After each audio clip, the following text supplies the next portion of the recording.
તો હાલ આપણી ખબરોમાં આગળ વધીએ અંબાજીની વાત કરવામાં આવે તો વિશ્વ પ્રસિદ્ધ યાત્રાધામ અંબાજી ખાતે ગબ્બર પર્વતની પાછળ આવેલી દુર્ગમ ટેકરીઓને હરિયાળી બનાવવા માટે એક ભગીરથ કાર્ય શરૂ કરવામાં આવ્યું છે।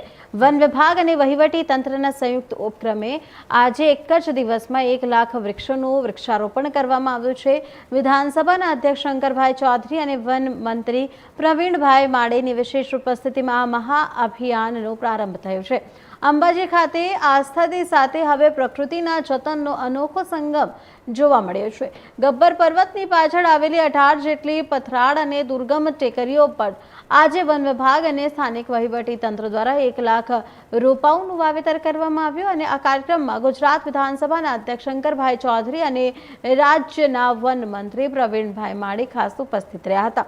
મહાનુભાવોએ જાત વૃક્ષારોપણ કરી લોકોને પર્યાવરણ બચાવવાનો સંદેશ આપ્યો હતો। ગબ્બર આસપાસના વિસ્તારોને નંદનવન બનાવવા માટે તંત્ર દ્વારા અવ્યવસ્થિત આયોજન હાથ ધરવામાં આવ્યું છે। આ માત્ર 1 લાખ વૃક્ષો સુધી સીમિત અભિયાન નથી, પરંતુ આવનારા દિવસોમાં એક મોટો ઇતિહાસ રચવા જઈ રહ્યો છે।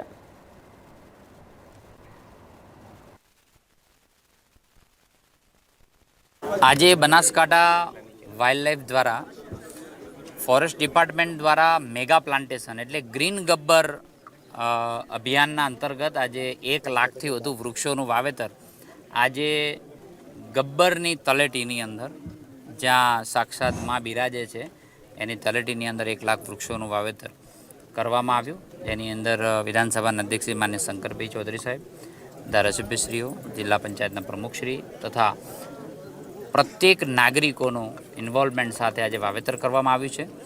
આવનારા સમયની અંદર નરેન્દ્રભાઈના નેતૃત્વ અને ભૂપેન્દ્રભાઈના માર્ગદર્શન હેઠળ આખું ગબ્બર ગ્રીન થાય। ગ્રીન અરાવલીના પ્રોજેક્ટ હેઠળ આખી અરાવલી ગ્રીન થાય એના માટે આયોજન કરેલ છે।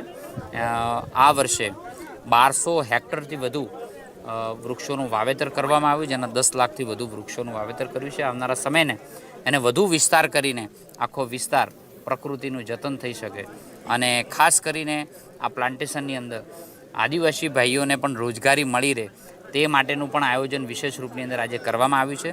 77થી વધુ ગામો, 154થી વધુ સ્વસુજાય યોજના અંતર્ગત 4 કરોડ રૂપિયાથી વધુ તેમને અલગ અલગ પ્રકારની રોજગારી મળી શકે તે માટેનું પણ આયોજન આ ફોરેસ્ટ વિભાગ દ્વારા કરવામાં આવ્યું છે, જેની શરૂઆત આજે કરવામાં આવી છે।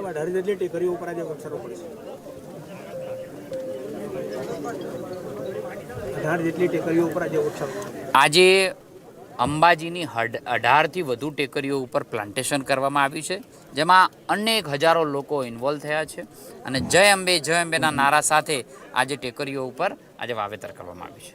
Thank you sir.